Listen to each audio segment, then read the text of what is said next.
Yo Trump, t'as tout cassé.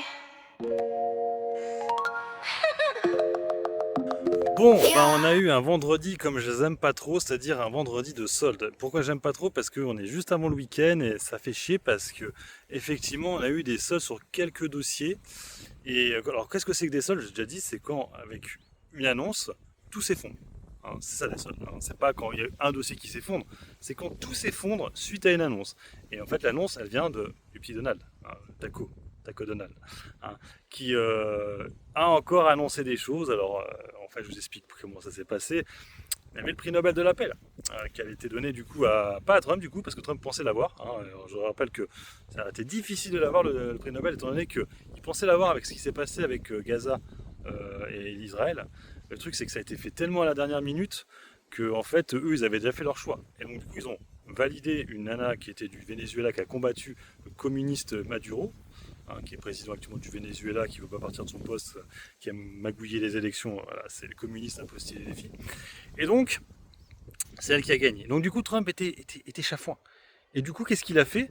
Il a dit, bah, si c'est comme ça, vas-y, je repars sur mes droits de douane. Hein. Et donc il est reparti sur les droits de douane avec la Chine, hein, comme d'habitude. Et donc du coup, hop là, les marchés se sont de nouveau emballés à la baisse en disant, oh, mon Dieu, c'est la fin du monde. Et ça s'est effondré. Bon, bien sûr, ça tombe un vendredi. Alors le truc, c'est que lundi, je ne sais pas ce qu'il va donner durant le week-end. Est-ce qu'il va faire comme d'habitude, Taco Trump, dire finalement il s'est trompé, que non, il va pas le faire, que si, que ça? C'est possible. Parce que je vous dis, je pense sincèrement, c'est parce qu'il est dégoûté de pas avoir le prix Nobel à la paix qu'il a fait ça. Moi, c'est mon avis, mais bon, peut-être que je me trompe. Hein. En tout cas, il est comme ça. Trump. Après, du coup, moi j'ai pris à la baisse du coup Total Energy qui est passé sous les 50 euros. Bah oui, je l'avais dit sous les 50, j'en reprends. Bah là, on était à 49 et des poussières, 49,80 plutôt. Bah, on en reprend automatiquement. On reprendra peut-être encore la semaine prochaine. Et ensuite, autre valeur que je reprends, que j'ai repris pour le coup, c'est Interparfum. Interparfum, parce que je voulais revenir un peu sur le luxe. Et effectivement, je voulais pas prendre du LVMH parce qu'elle est trop chère à l'achat. Ça coûte trop cher à chaque fois, elle coûte 500 euros, je peux pas. Kering, je trouve qu'elle est déjà bien montée, Kering. Et je me dis, Interparfum, elle fait rien là, depuis des mois. On est à 27. On a des bonnes marges sur Kering, sur Kering, sur Interparfum, excusez-moi. On a un PER qui est à 18 actuellement. Et rappelez-vous qu'il y a des actions offertes à chaque fois, hein, chaque année en plus. Hein. Donc j'en ai pris 20. Ouais, ça fait même pas 500 euros. Voilà, on a fait ça. On a fait ça aussi, ça fait un peu plus de 500 euros du coup, un peu plus.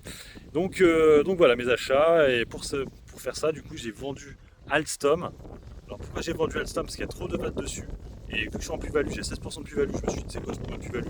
Surtout qu'on n'a toujours pas le gouvernement, je vous referai une vidéo si on l'a eu, mais là pour l'instant on l'a toujours pas. Et aussi j'ai vendu EuroAPI qui faisait rien, et en plus vu que Sanofi bug beaucoup et que EuroAPI c'est le même style, je me dis laisse tomber, on va garder Sanofi, EuroAPI on verra plus tard, et du coup j'ai pris un Interparfum à la place. Voilà, et il me reste encore à peu près 600 euros sur le PEA pour pouvoir racheter à la baisse lundi s'il y a d'autres soldes. Je pense aux ETF, principalement sur le luxe, vu que Ferrari a continué à chuter, un Ferrari, ça fait bien chier. Stellantis aussi c'est complètement effondré. Je reprendrai peut-être un peu de Stellantis aussi si on repasse sous les 8 euros. Voilà, sur ce, moi je vous laisse, bon investissement et puis bon trade. Ciao ciao.